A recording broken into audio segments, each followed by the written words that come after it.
আমরা সবসময় দিয়ে এসেছে এই পরিবার, এখনও ইনশাল্লাহ দেওয়ার হাত আছে, নিয়ত আছে। আমাদের সেই সহি নিয়ত নিয়ে এসেছি, কিছু নেয়ার নিয়ত কিন্তু নিয়ে আসি নাই, দেয়ার নিয়ত নিয়ে এসেছি।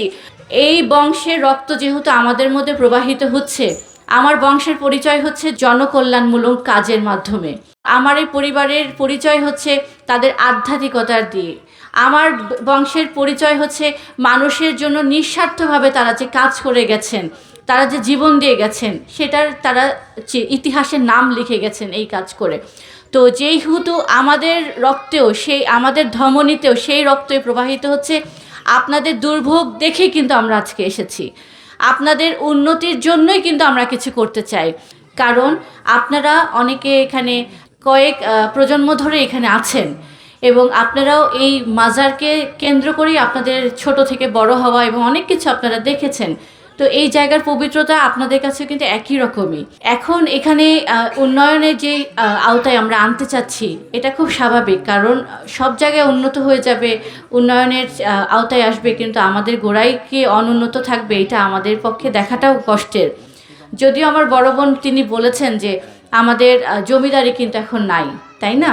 একসময় ছিল, যখন আমার দাদা, আমার দাদার বাবা, ওনারা মানুষকে প্রয়োজনে, দাবিতে, দানের ক্ষেত্রে বলেন, সবভাবেই একরের পর একর জমি দিয়ে দিয়েছেন, অর্থ দিয়ে সাহায্য করেছেন। হয়তো আমাদের পক্ষে সেটা এখন ওইভাবে সম্ভব হবে না, কিন্তু তারপরেও আমি যেটা আমার বক্তব্যে বলেছিলাম, কিছু করতে চাই, কিন্তু আমাদের একার পক্ষে সম্ভব নয়।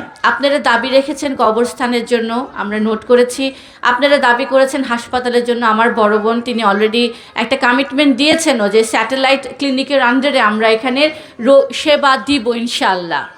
এখান থেকে আমাদের যাত্রা শুরু হোক, এবং আরও যে আপনাদের দাবিগুলো আছে সেগুলোকে আমরা ইনশাআল্লাহ বিবেচনায় রাখবো, এবং সবাই মিলে একসাথে কিভাবে কাঁধে কাঁধ মিলিয়ে আমরা সবসময় দিয়ে এসেছে এই পরিবার, এখনও ইনশাআল্লাহ দেওয়ার হাত আছে, নিয়ত আছে। আমাদের সেই সহি নিয়ত নিয়ে এসেছি, কিছু নেয়ার নিয়ত কিন্তু নিয়ে আসি নাই, দেয়ার নিয়ত নিয়ে এসেছি। মাজার সংস্কারের বিষয়টা আপনারা জানেন যে এই স্থাপনা কিন্তু আজকের না, কয়েকশো বছর পুরনো। এবং আমার পরপিতামহ যে হযরত হায়দার আলী খান পান্নি কিন্তু স্বপ্নে দেখেছিলেন এই গোড়াই, জানেন কি না? ওনাকে স্বপ্ন দেখানো হয়েছিল যে হযরত মঈন খান পান্নির কবর এখানে আছে, মাজার এখানে আছে। তখন এই পুরো জায়গাটা ছিল কিন্তু জঙ্গল। তিনি হাতি নিয়ে এসেছিলেন, হাতি নিয়ে পুরো বাহিনী নিয়ে এই জায়গা পুরো ক্লিয়ার করতে করতে করতে করতে তিনি কোনো চিহ্ন পান নাই, ফিরত যান। আবার ওনাকে স্বপ্ন দেখানো হয় যে না, ওনার মাজার এখানেই আছে, আবার উনি আসেন। এইভাবে এসে তিনি পুরো এলাকাকে পুরো পরিষ্কার করে করে করে করে পরে হযরত মঈন খান পান্নির মাজার তিনি এখানে শনাক্ত করেন। তো এই মাজারকে কেন্দ্র করে অনেকের আবেগ, অনেকের মানত, অনেকের অনুভূতি, অনেকের বিশ্বাস রয়েছে। এবং যারা এখানে মানত করেছে, যারা এখানে এসেছেন, কেউ কিন্তু খালি হাতে ফিরত যাননি।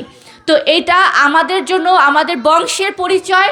এইভাবে আপনাদের এখানে এলাকার মানুষের জন্য আমি বলবো, আপনাদেরও কিন্তু এটা আপনাদের একটা সৌভাগ্যের বিষয় যে এখানে যারা শায়িত আছেন সেই এলাকাতে আপনাদের জন্ম, এবং আপনাদের কয়েক জন্ম আপনারা এখানে পার করছেন। তো এই মাজারকে সংস্কার করার জন্য আমাদের ইনশাআল্লাহ পরিকল্পনা আছে, সেটাতেও আপনাদের সহযোগিতা আমরা কামনা করব। আমার সর্বশেষ কথা, একা আমাদের পক্ষে ভাই সম্ভব না, যেটা প্র্যাকটিক্যাল কথা। জমিদারি নাই, সরকার সব নিয়ে গেছে। আজকে যদি সরকার আমার লক্ষ লক্ষ একর জমি থাকতো, আমরা অনায়াসে দিতাম, কোনো সমস্যা হইতো না। কিন্তু এখন পরিস্থিতি অনেক জটিল, তারপরেও আমরা ইনশাআল্লাহ করতে চাই, দিতে চাই, গড়তে চাই, সাথে আপনাদেরকে পাশে চাই।